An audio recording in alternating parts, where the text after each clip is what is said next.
चलें जी, तो आज हम जी पढ़ेंगे एंडोट्रैकियल इंटूबेशन के बारे में कि क्या होता है, कैसे होता है। अगर आप लोग आसान अल्फाज में इसको समझना चाहते हैं तो वीडियो को पूरा देखें, ठीक है। तो बगैर वक्त ज़ाया किए इसकी तरफ आते हैं। सबसे पहले हम देखते हैं कि एंडोट्रैकियल इंटूबेशन क्या होता है। एंडोट्रैकियल इंटूबेशन में मुंह या नाक के रास्ते, ठीक है, मुंह या नाक के रास्ते एक ट्यूब जिसको हम ईटीटी ट्यूब कहते हैं, ठीक है, उसको हम ट्रैकिया में डालते हैं ताकि पेशेंट को ऑक्सीजन और वेंटिलेटर के ज़रिए सांस दी जा सके।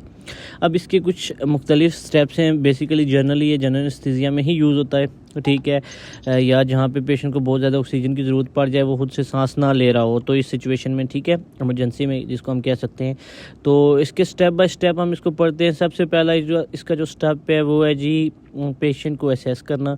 देखा जाता है इसमें कि पेशेंट को ट्यूब की ज़रूरत है या नहीं, ऑक्सीजन लेवल या सांस और एयरवे चेक की जाती है इसमें, ठीक है।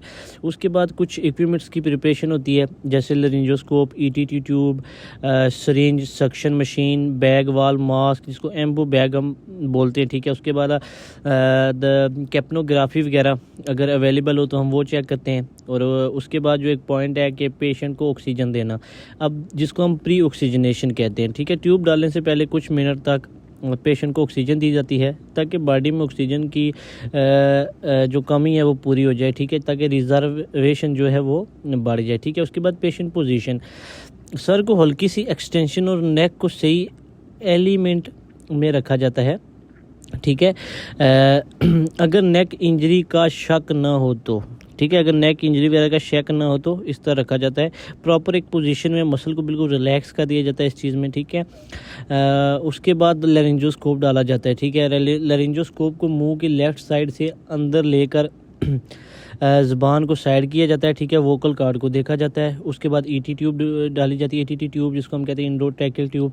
ट्यूब को वोकल कार्ड के दरमियान से गुजरते हुए ना ट्रैकिया के अंदर डाला जाता है। ट्यूब को इतना अंदर ले जाया जाता है कि कफ भी ट्रैकिया के अंदर हो, मतलब ट्यूब को इतने लेवल तक अंदर की जाती है ट्यूब, ट्रैकिया की कफ जो होती है ना एंडोट्रैकियल ट्यूब के ऊपर लगी हुई, ठीक है, तो वो जो है ना ट्रैकिया के अंदर हो, ठीक है। उसके बाद कफ को फुलाना, मतलब कि सिरिंज के ज़रिए हम उसको एयर देते हैं तो कफ फूल जाती है ताकि ना वो एक अपनी मजबूत पोजीशन जो है ना पकड़ ले। उसके बाद हम ट्यूब की पोजीशन कंफर्म करते हैं, चेस्ट को दोनों तरफ से बराबर उठ रही है या नहीं, या दोनों लंग्स की सांस स्टेथोस्कोप से सुनी जाए, ठीक है। उसके अलावा स्टोमिक में हवा की आवाज़ ना आए।